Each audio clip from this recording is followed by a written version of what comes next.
Hello dear students and learners. Welcome back to another of my online English class in YouTube Can Learn English channel. I hope you all are well by the grace of Almighty. I'm Milan Mandur here in this channel to facilitate your English language learning and academic English learning. Today I'm here with another class for the students of ACC level, and today in this class I'm going to read out the passage from their textbook, and the passage is in Unit 2, Lesson 4. And the title of the passage is Scientific Breakthroughs We Are Waiting for Part Second. Because in my previous class, I have taken the class on Unit 2, Lesson 3. The title of the lesson is similar, Scientific Breakthroughs We Are Waiting for Part 1. And today we are going to read out Part Second. And I think you are ready for the class, and so not wasting any more time, we are going to our textbook. Okay, this is your textbook, and now we go to our content, where we'll be able to see what will be the title of the lesson 4 of this unit. This is Unit 2, Greater Scientific Achievements. And this is lesson 4, the last lesson of this unit, and the title of the lesson is Scientific Breakthroughs We Are Waiting for Second. And the title of the lesson 3 was Scientific Breakthroughs We Are Waiting for Part 1. And so today we are going to finish reading Unit 1. That is, we will complete reading all the lessons of this unit, and afterward we'll do some exercises on model tests, and I think you will be benefited when we will solve some questions like MCQs or open-ended questions, summarization, flowchart with clue, without clue, any other questions. So whatever will be set from the seen passages of your textbook. Okay, now we can go to the page where there is lesson number 4. This is your lesson number 4. We can directly start the passage, and I request you, dear students, please take your first river textbook so that you can read the passage with me, and also a notebook and a pen to write down the meaning of the important words and phrases, and to take down some important points. Here we will know about 3 important things for which we are waiting for. The very title, Scientific Breakthroughs We Are Waiting for, tells us that we are eagerly waiting to get some scientific inventions or some activities which were impossible in the past, but we can now think as possible one, and within a very short time we will be able to see them in reality. So scientific যে সকল সফলতাগুলো বা scientific যে invention গুলো সামনে হতে যাচ্ছে, আমরা eagerly waiting to get them, আমরা আসলে খুব আগ্রহের সাথে অপেক্ষা করছি সেগুলো পাওয়ার জন্য। আর তার মধ্যে আজকে আমরা আবার 3টি জানবো। এর আগের আমরা প্যাসেজে মোটামুটি 4টি বিষয় সম্পর্কে জেনেছি। তা চলো আমরা শুরু করি। Manned mission to Mars,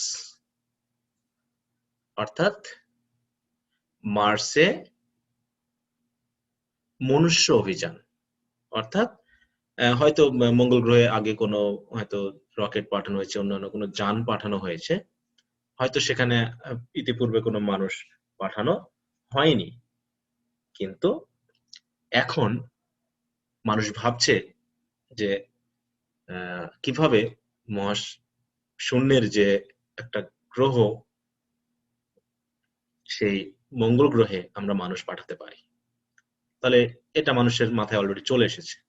মানুষ যেহেতু ইতিমধ্যে চাঁদে পা রেখেছে এবং অলরেডি মানুষ চিন্তা ভাবনা করছে চাঁদে কিভাবে স্থায়ী আবাস গঠন করা যায়। সেক্ষেত্রে মঙ্গল গ্রহে এখন মানুষ সেকেন্ড টাইমলি ভাবছে যে তারা কিভাবে মানুষ পাঠাতে পারে। তা দেখি, পুটিং মেন অন মার্স, তাহলে মার্সে মানুষের অভিযান করা বা মানুষের পদচিহ্ন রাখা has been an idea in science fiction for quite a while. বলছে অনেকদিন ধরে সায়েন্স ফিকশন গুলোতে, অর্থাৎ বৈজ্ঞানিক যে কল্পকাহিনী, সেগুলোতে মঙ্গল গ্রহে মানুষের অভিযান বা মানুষের পদচিহ্ন ফেলাটা একটা আইডিয়ায় রূপান্তরিত হয়েছিল। সেই আইডিয়াটা কোথায় ছিল? সায়েন্স ফিকশনে, জাস্ট এটা কল্পকাহিনী। হ্যাঁ, মানুষ চাঁদে গেছে, চাঁদে গিয়ে, মানে এটা অনেকটা সিনেমাও রয়েছে এই বিষয়গুলোর উপর, মার্সে যাওয়া। তাহলে কিন্তু বাস্তবতায় আসলে মানুষ গেছে কিনা বা মানুষ যাওয়ার চিন্তা ভাবনা করছে কিনা সেটা এখন আমাদের চিন্তার বিষয়। However, when men first walked on the moon, তবে যাই হোক, মানুষ যখন চাঁদে প্রথম পা ফেলেছে, অতএব ওয়াকিং অন মার্স, আর তখনই মার্সে যাওয়া বা মার্সে হাঁটার যে ইচ্ছা, সাডেনলি সিমড ফিজিবল, সেটা অবশ্যই বাস্তবসম্মত বলে মনে হয়েছে। অর্থাৎ মানুষ যখন চাঁদে পা দিয়েছে, অতএব মার্সে পা দেওয়াটা তার কাছে আর অসম্ভব কিছু নয়, বরং বাস্তবিকই। সিমড মানে মনে হওয়া, ফিজিবল মানে বাস্তব বা রিয়েল। সুতরাং a manned mission to Mars would be a huge milestone in space exploration. সুতরাং মঙ্গল গ্রহে মনুষ্য অভিযান অবশ্যই মহাশূন্য আবিষ্কারের ক্ষেত্রে একটা বড় ধরনের মাইল ফলকে পরিণত হবে। would be মানে হবে a huge milestone, একটা বড় পদক্ষেপ, অর্থাৎ মাইল ফলক। কিসে? ইন স্পেস এক্সপ্লোরেশন, মহাশূন্য অভিযানে বা মহাশূন্য আবিষ্কারে। It would allow a more in-depth study, মানে আরো গভীর পর্যবেক্ষণে যে শক্তি বা অনুধাবন ক্ষমতা, সেটা আমাদের দান করবে। কি বিষয়ে? Of the red planet, sorry, of the red planet. Planet মানে কি আমরা বুঝবো? প্ল্যানেট মানে গ্রহ। তাহলে এই যে মঙ্গল গ্রহ, যেটা রেড প্ল্যানেট নামে পরিচিত, এই প্ল্যানেট সম্পর্কে আরো ইনডেপথ, আরো গভীর যে পর্যবেক্ষণ বা অনুধাবন আমরা করতে পারবো যদি মানুষ মঙ্গল গ্রহে পা দিতে পারে। and many have argued, এবং অনেকে এই বিষয় নিয়ে আবার আলোচনা করেছে, that building a permanent base on Mars is much more practical than building one on the moon. তাহলে এই বিষয় নিয়ে অনেকে মতামত দিয়েছে যে মঙ্গল গ্রহে একটা স্থায়ী আবাস গঠন করা is much more practical, বেশি বাস্তবিক হবে, than building one on the moon, অর্থাৎ চাঁদে স্থায়ী আবাস গঠন করার চেয়ে। অর্থাৎ অনেকের মতামত এই যে চাঁদে মানুষের স্থায়ী আবাস গঠন করার চেয়ে বরং মঙ্গল গ্রহে মানুষের জন্য স্থায়ী আবাস গঠন করা আরো বেশি প্র্যাকটিক্যাল হবে বা বাস্তবসম্মত হবে। বলছে a mission to Mars would be similar to the mission moon landing, বলছে যে মঙ্গল গ্রহের যে অভিযান, সেটা অনেকটা ওই চাঁদে অবতরণ করার মতোই একটা ঘটনা হবে, বাট মাস মোর ডিফিকাল্ট, কিন্তু এটা হবে চাঁদে যাওয়ার চেয়ে আরো বেশি কঠিন। বলছে চাঁদে অবতরণের মতোই মঙ্গল গ্রহেরও অবতরণ বিষয়টা হবে, কিন্তু মঙ্গল গ্রহে যাওয়ার কাজটা আরো বেশি কঠিন হবে। কারণ কি? The trip is about 100 times longer. কারণ আমরা জানি চাঁদ হচ্ছে পৃথিবীর একটা উপগ্রহ মাত্র, অর্থাৎ চাঁদ পৃথিবীর কাছাকাছি অবস্থান করছে, অতএব এটা হয়তো বেশি সময় আমাদের গ্রহণ করেনি।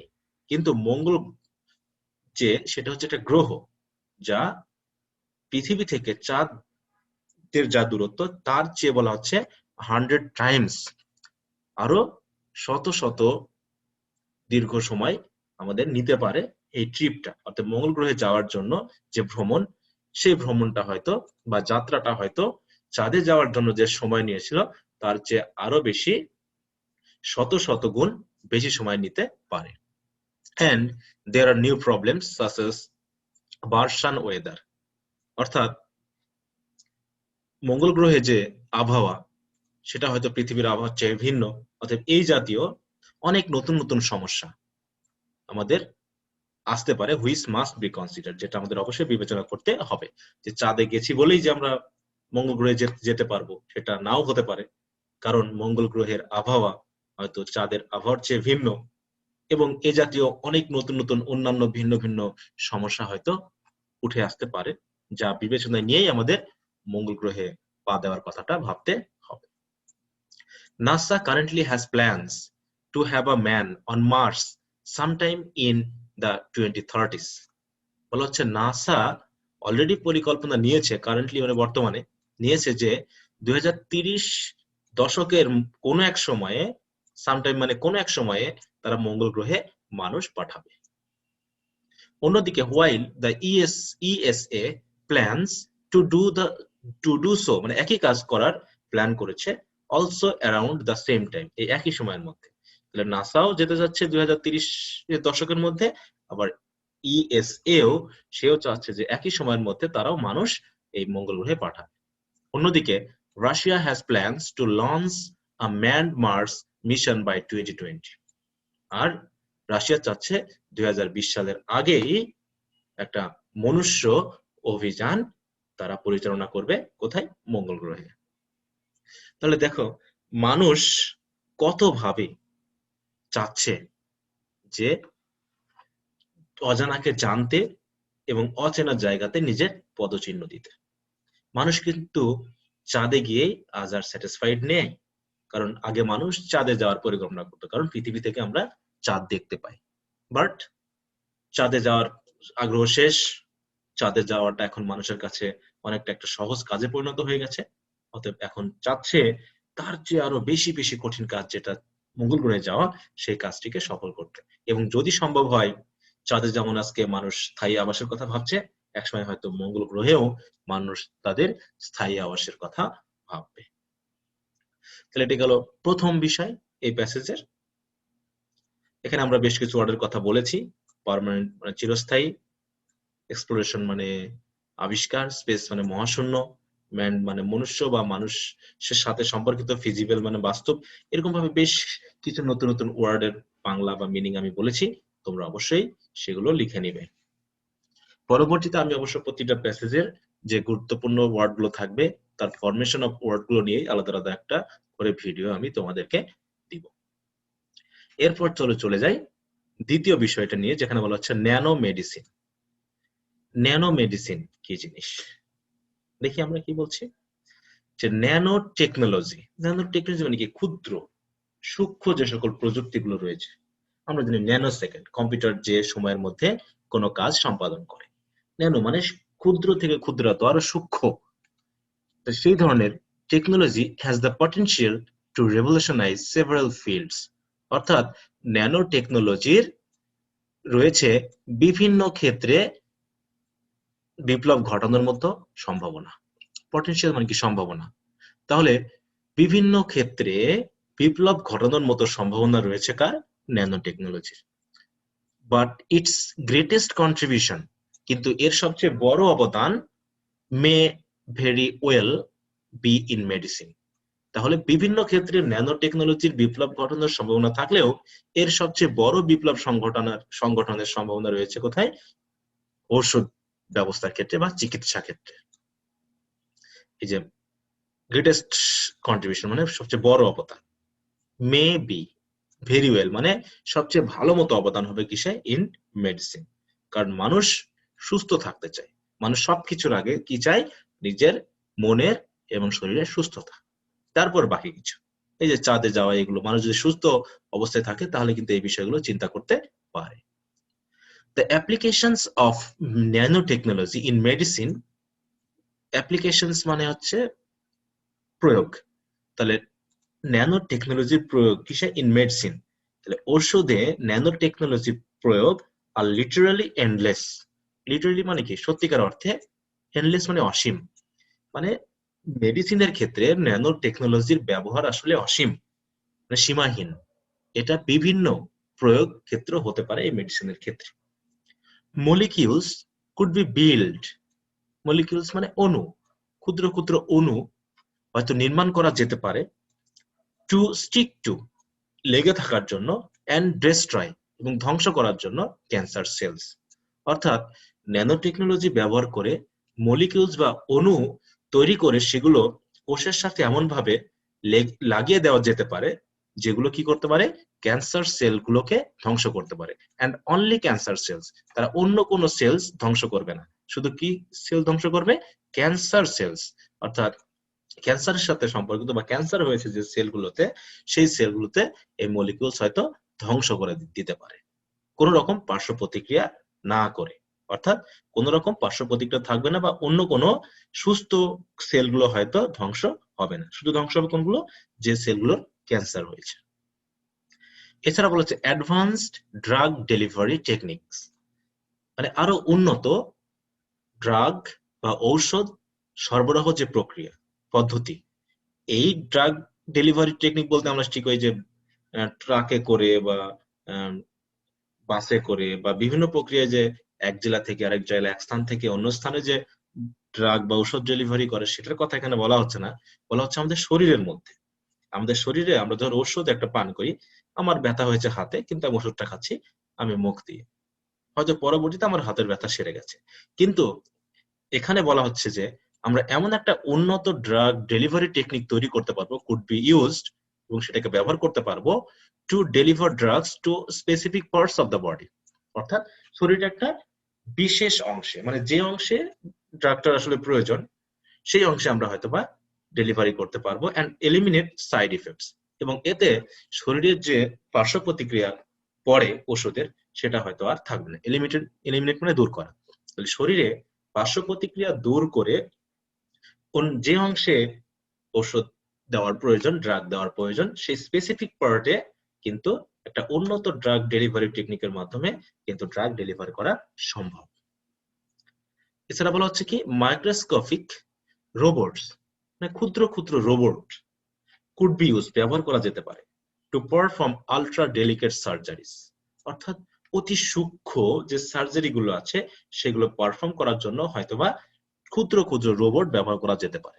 এছাড়া টু রিপেয়ার ড্যামেজ টিস্যুস, হয়তোবা যদি কোনো টিস্যু ড্যামেজড হয়ে থাকে, সেটাকে ক্ষত হয়েছে হয়তো সেই টিস্যুর, সেটাকে সারানোর জন্য বা রিপেয়ার করার জন্য এই মাইক্রোস্কোপিক রোবট গুলো ব্যবহার করা যেতে পারে। অথবা or to hunt down and destroy certain cells like cancer cells or bacteria, অথবা ক্যান্সার সেলের মতো বা ব্যাকটেরিয়ার মতো বিশেষ বিশেষ সেলগুলোকে হান্ট ডাউন, খুঁজে বার করা এবং ধ্বংস করার জন্য কিন্তু এই মাইক্রোস্কোপিক রোবট গুলো ব্যবহার করা যেতে পারে।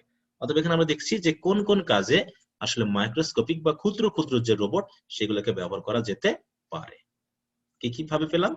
যে ক্ষুদ্র ক্ষুদ্র বা অতি সূক্ষ্ম সার্জারি করতে, অথবা ড্যামেজ যে টিস্যু গুলো রয়েছে সেগুলো রিপেয়ার করতে, অথবা ক্যান্সারের মতো বা ব্যাকটেরিয়ার মতো যে বিশেষ বিশেষ সেল গুলো রয়েছে, কোষগুলো রয়েছে, সেগুলো খুঁজে বার করে ধ্বংস করার কাজে এই রোবট গুলো লাগতে পারে। অতএব nano medicine is certainly in it's infancy. তবে আমরা যা চিন্তা করছি যে এগুলো হতে পারে, এটা আমরা কল্পনা করছি, কিন্তু এই কল্পনাটা আজ কিন্তু বাস্তব। যদিও এটা শুরুর দিকে রয়েছে, ইনফ্যান্সি মানে কি শুরুর দিকে, প্রাথমিক পর্যায়ে রয়েছে, কিন্তু আসলে এটা বাস্তবতায় পরিণত হতে যাচ্ছে। But it may prove to be the biggest breakthrough in modern medicine since the first vaccine. তাই বলছে যবে থেকে আমরা ফার্স্ট ভ্যাকসিন তৈরি করেছি, টিকা তৈরি করেছি, সেদিন থেকেই এই আধুনিক ঔষধ ব্যবস্থায় এই ন্যানো টেকনোলজি হতে পারে একটা বিগেস্ট ব্রেক থ্রু বা বড় ধরনের একটা সাফল্য আমাদের জন্য, যদি এটা সত্যি বাস্তবায়িত হয়। তাহলে এখানে আমরা আসলে ন্যানো টেকনোলজি ব্যবহার করে কয়টা জিনিস পাইলাম। একটা হচ্ছে যে মলিকুলস ব্যবহার করে আমরা ক্যান্সার সেলগুলোকে ধ্বংস করে ফেলতে পারি। তারপরে আমরা অ্যাডভান্স ড্রাগ ডেলিভারির মাধ্যমে শরীরের নির্দিষ্ট পার্টে ড্রাগ ডেলিভারি করতে পারি, এবং মাইক্রোস্কোপিক রোবট ব্যবহার করার মাধ্যমে আমরা বিভিন্ন ধরনের সার্জারি, রিপেয়ারমূলক এবং ক্যান্সার সেলের মতো সেলগুলোকে ধ্বংস করে ফেলতে পারি। তো এগুলো কিন্তু চিকিৎসা ব্যবস্থার জন্য অতি উত্তম এবং খুবই কার্যকরী একটা ব্যবস্থা হবে বলে আশা করা হচ্ছে। তাহলে দ্বিতীয় নম্বরটা আমরা পড়ে ফেললাম। এরপর আমরা পড়বো হচ্ছে journey to the centre of the আর্থ। আমরা চাঁদে যাচ্ছি, আমরা মঙ্গল গ্রহে যাচ্ছি, কিন্তু আমরা পৃথিবীর কেন্দ্রে এখনো পৌঁছাতে পারিনি। তাহলে journey to the centre of the আর্থ এই পৃথিবীর কেন্দ্রে যে যাত্রা সেই ব্যাপারটা নিয়ে আমরা একটু এখানে পড়ে ফেলি। ইন দ্য 19th century বলছে 19 শতকে it was generally thought সাধারণত ভাবা হতো যে man would reach the center of the earth long before he reached the moon। তাহলে 19 শতকের দিকে মানুষ ভাবতো যে চাঁদে পৌঁছানোর আগেই, এই যে হি রিচ দ্য মুন, তাহলে চাঁদে পৌঁছানোর আগেই মানুষ পৌঁছে যাবে কোথায়? Reach the centre of the আর্থ। তাহলে যেহেতু পৃথিবীতে আমরা আছি এবং পৃথিবী আমাদের, অতএব আমরা পৃথিবীর কেন্দ্রে খুব সহজে পৌঁছে যেতে পারবো। যেহেতু চাঁদ হচ্ছে ভিন্ন একটা জিনিস, চাঁদে যাওয়ার জন্য যে হয়তো যোগাযোগ ব্যবস্থা সেটা আমাদের নেই, অতএব আমরা চাঁদে সহজে যেতে পারবো না, অথবা চাঁদে যেতে পারলেও আমরা হয়তো চাঁদে যাওয়ার আগেই পৃথিবীতে পৌঁছে যেতে পৃথিবীর কেন্দ্রে পৌঁছে যেতে পারবো। কিন্তু কি হলো, আসলে কি তাই ঘটেছে? না। This shows just how unpredictable technology can be. অর্থাৎ এই যে কথাটা আমরা বললাম, আমরা যা ভেবেছিলাম আসলে সেটা আনপ্রেডিক্টেবল হয়ে গেল। মানে আমরা যা ভেবেছি তা উল্টা প্রমাণিত হলো, তাই না? যে আমরা প্রেডিক্ট করতে পারিনি, সঠিক কথাটা আমরা বলতে পারিনি, কারণ টেকনোলজি আজ কত আনপ্রেডিক্টেবল। আমরা আজকে যা ভাবছি হয়তো তার আগে অন্য একটা আবিষ্কার হয়ে গেছে, কিন্তু যেটা আমরা বাস্তবতায় ভাবার চেষ্টা করছি সেটা হয়তো হয়নি। তো এটা হচ্ছে কি, মানে অবর্ণনীয়, যেটা পূর্ব থেকে বলা যাবে না, এরকম একটা বিষয় আসলে প্রযুক্তি। A journey to the centre of the earth, অতএব পৃথিবীর কেন্দ্রে যে যাত্রা is actually much more difficult, এটা আরো বেশি কঠিন দেন ইট সাউন্ডস, যতটুকু শুনতে মনে হচ্ছে। যে পৃথিবীর কেন্দ্রে যাওয়া একটা সহজ ব্যাপার, ঘুরতে শুরু করলে আমরা আস্তে আস্তে করতে করতে মেশিন দিয়ে করতে করতে পৃথিবীর কেন্দ্রে চলে যাব, কিন্তু যতটুকু শুনতে সহজ মনে হচ্ছে আসলে এর চেয়ে বরং অ্যাকচুয়ালি মূলতই আরো বেশি কঠিন পৃথিবীর কেন্দ্রে যাওয়া। কারণ the pressure at the centre of the আর্থ, তাহলে পৃথিবীর কেন্দ্রের যে চাপ ইজ এনার্মাস, এটা ব্যাপক। বিকজ কোয়াইট লিটারালি, সম্পূর্ণ বাস্তবতায় আমরা বলতে গেলে, the entire weight of the world is on top of you. কারণ পুরো পৃথিবীর বলছে যে বিশ্বের পুরো যে ভার বা চাপ তা কার উপর রয়েছে? অন টপ অফ ইউ, আমাদের উপরে রয়েছে।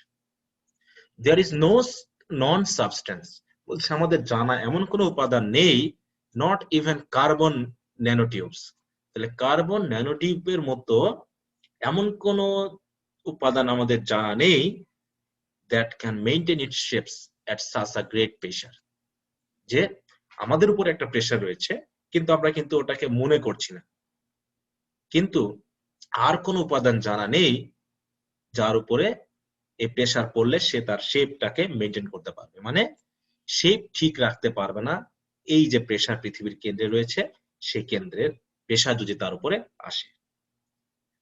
কারণ কি বলছে? while the earth's deep interior may offer vast amounts of energy, it may be quite a while before we can tap into it directly।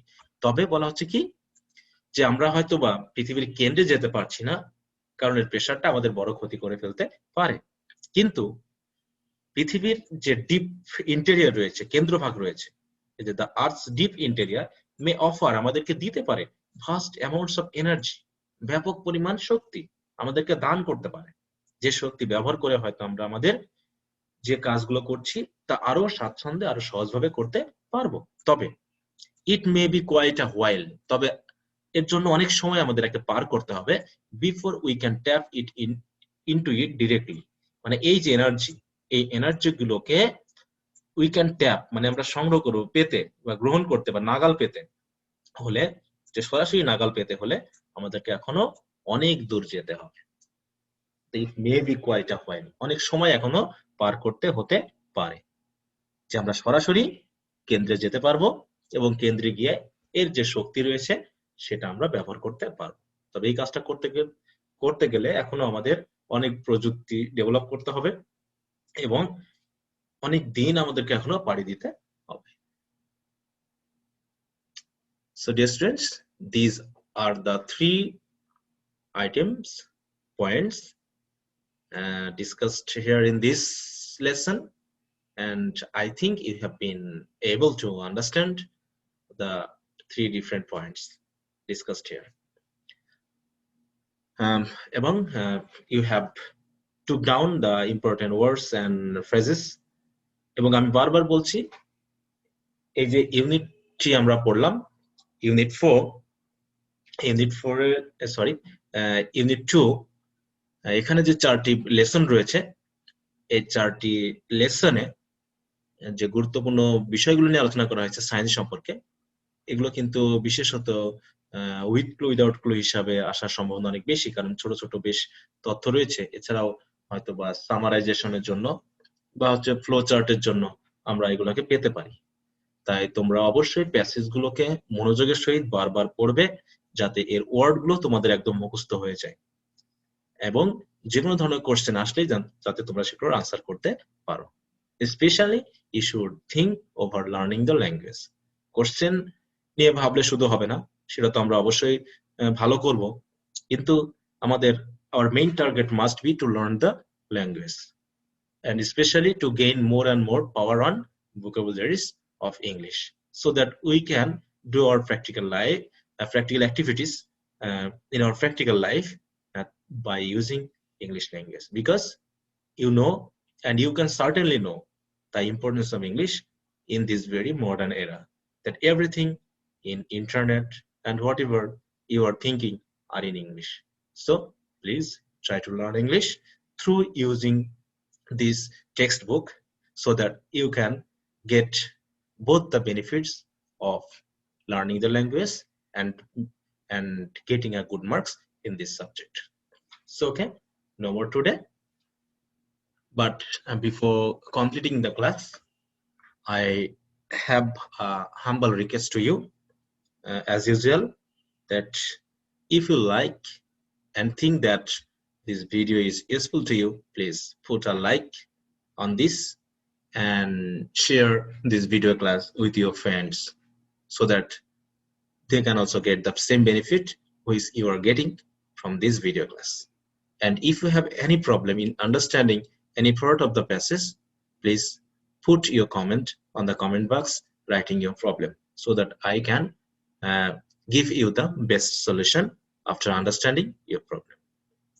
And if you are new to this channel, please subscribe to the channel and press the bell button, so that you can get instant notifications of all the new video classes uploaded here. And to stay with me, please like and follow the pages in the same name, and you can also join the Facebook group You Too Can Learn English. So okay, dear students, no more today.